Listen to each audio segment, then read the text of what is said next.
président Lamine Gueye jaajëf ginnaaw raay Nord Abdoulaye Diop de Wallu Sénégal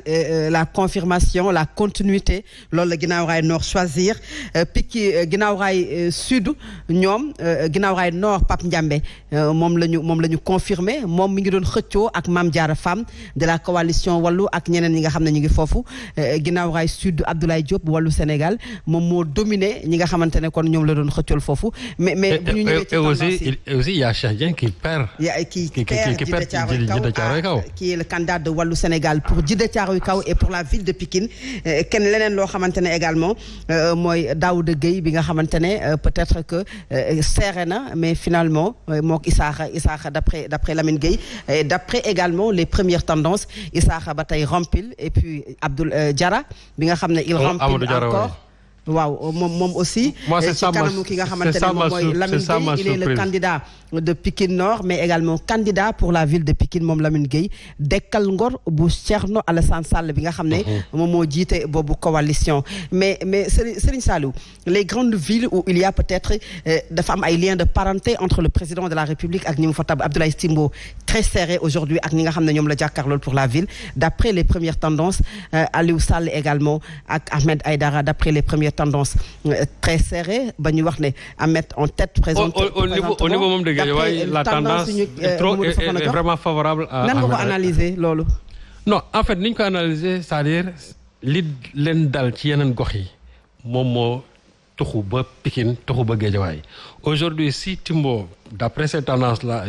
que ne va remplir avec en tout cas un score serré peut-être que la chose aussi peut évoluer c'est parce que il a perdu beaucoup de terrain aussi et que les populations de Pikine quand même quasiment menacées ils leur ont tourné le dos au niveau de Guédiawaye aussi c'est la même chose Aliou Sarr le frère du président de la République les gens ils ont sanctionné le président à travers aussi son frère ça aussi Aliou Sarr dafa am coow boo xam daf ko topp muy la c'est-à-dire coowul pétrole bi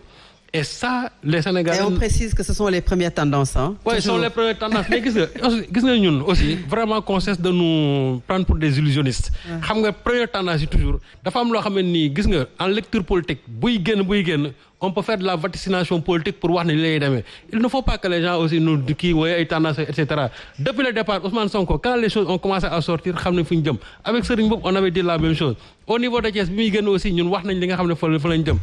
mën nañ ci am ay marge d'erreur mais la plupart du temps c'est comme ay sondages rek li ñu ciy wax lu ci bëri parce que ce qui sort des urnes nit ñi la donc li nga xamante ne moo am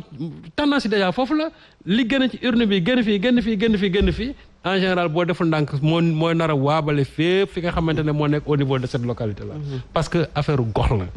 presque boo gisee tey au niveau de la Médina ba léegi mënuñu déterminer wu gis nga xeex bi ni mu demee foofu Bamba Fall. Cheikh Ba et aussi la candidate de Yewwi Askan Wi foofu ba léegi mënaguñ fa joxe benn tendance parce que kii day gagné fii kii gagné fii mais dans des bureaux où régulièrement on dit que kii gagné na mais quand même qu'on le sait les gens il ne faut pas qu'ils se bercent d'illusions quand même au niveau de Guédiawaye mën na am de mais il sera extrêmement difficile que Aliou Sall renverse cette tendance là extrêmement difficile te même bu doon am aussi le score serait très serré par rapport li nga xam moom la amoon la fois passée en tant que président de l'AMS, en tant que frère du président de la République, en tant que Aliou Sall aussi qui a vraiment tous les privilèges financiers quand même pour pouvoir avoir un électorat parce que ñoom électorat jàpp nañ ne xaalis la donc tey su fekkente ne il y a une tendance nouvelle aussi il faut que les gens sachent le reconnaître que quelque part les gens sont en train de sanctionner le président de la République à travers ces mandataires yi nga xamante ne ñoo nekk au niveau des localités. peut-être une sanction mais sanction boo xamante ne wàllu waroon nañu ko ci xaar monsieur Thiam Serigne Saliou mi ngi wax nga ne ko le mot est très fort mais une coalition comme wàllu même su fekkee amul kenn koo xam ne moom moo ko porté ñu gis ko mu fës dafa am ay kàngam yu nekk ci biir wàllu Mamadou Diop Decroix Mamadou Lamine Diallo ki nga xam ne moom mooy Abdoul Mbaye ñoo xamante ne xembemte fu dem élection présidentielle la ñu amoon bokk benn coalition résultat yi dara baaxul peut-être ci ñoom te yi ñu jot a amagum xawta baax ma rafetal ko bokk ci ñoom est-ce que duñu wax ne peut-être li Serigne Saliou wax man dama bëgg a dellu si tuuti sur une analyse bu ngeen fi def parce que bu ma leen dégloo Gëm Sa Bopp c'est la troisième force politique de ce pays or Gëm Sa Bopp n'est pas très présent dans beaucoup de localités. Ah oui et ça vous je pense que loolu est présent dans 333 localités. li tax ñuy wax peut-être que c'est la surprise, c'est sa présence. non loolu bokk na ci li nga xam ne moom la ñu am comme information. on ne fait pas la guerre des oppositions. Aujourd'hui dañ fi nekk pour analyser. Bien analysons sûr. un tout petit peu. tey bu gëm sa bopp defee une percée pour nous wàllu ou Yewwi Askan Wi c'est une très bonne réponse politique mais waxtu yi ñu toll nii on ne peut pas sacrer gëm sa bopp comme troisième force politique. Ça c'était ma première remarque. La deuxième remarque importante sëñ Saliou def na remarque bi si sama bi ne ko Bougane yéen a ne waroon def campagne et man ma ne dans mon analyse coalition yu gagné mooy bu ñu amee une implication d'un leader. Tey si le Wallu a eu comme vous voulez effondrement bu la neexee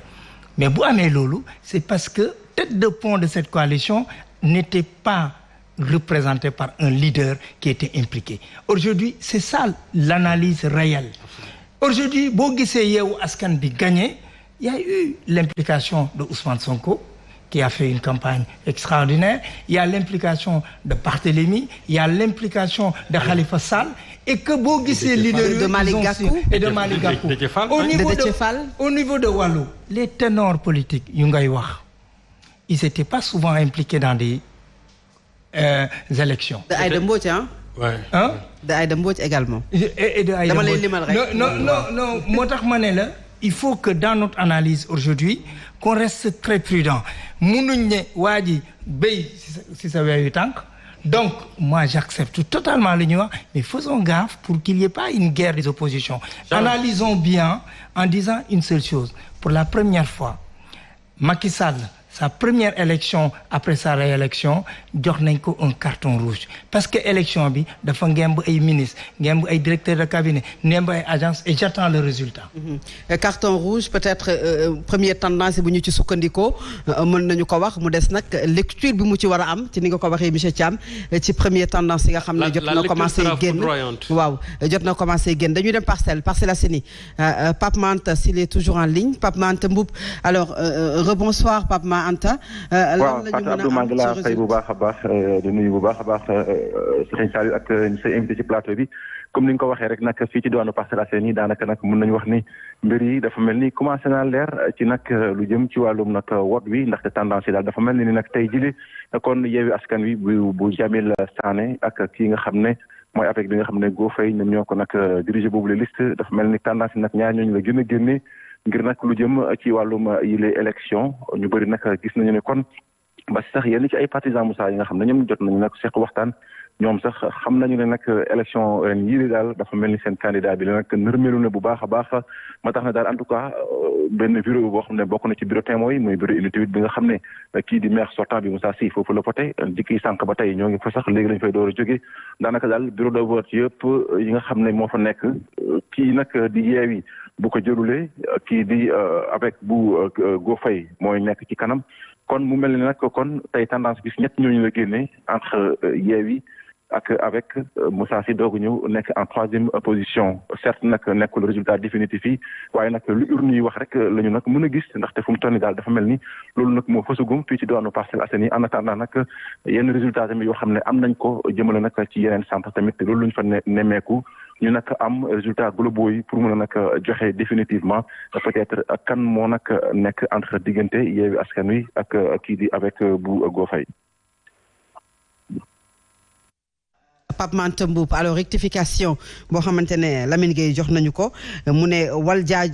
joojo Ndiaye de buntu bi c'est l'union citoyenne buntu bi nga xam ne moom moo porté la candidature de Soham Wardini pour la ville de Dakar foofu nga xam ne kon moom mooy ginnaaw Rail Nord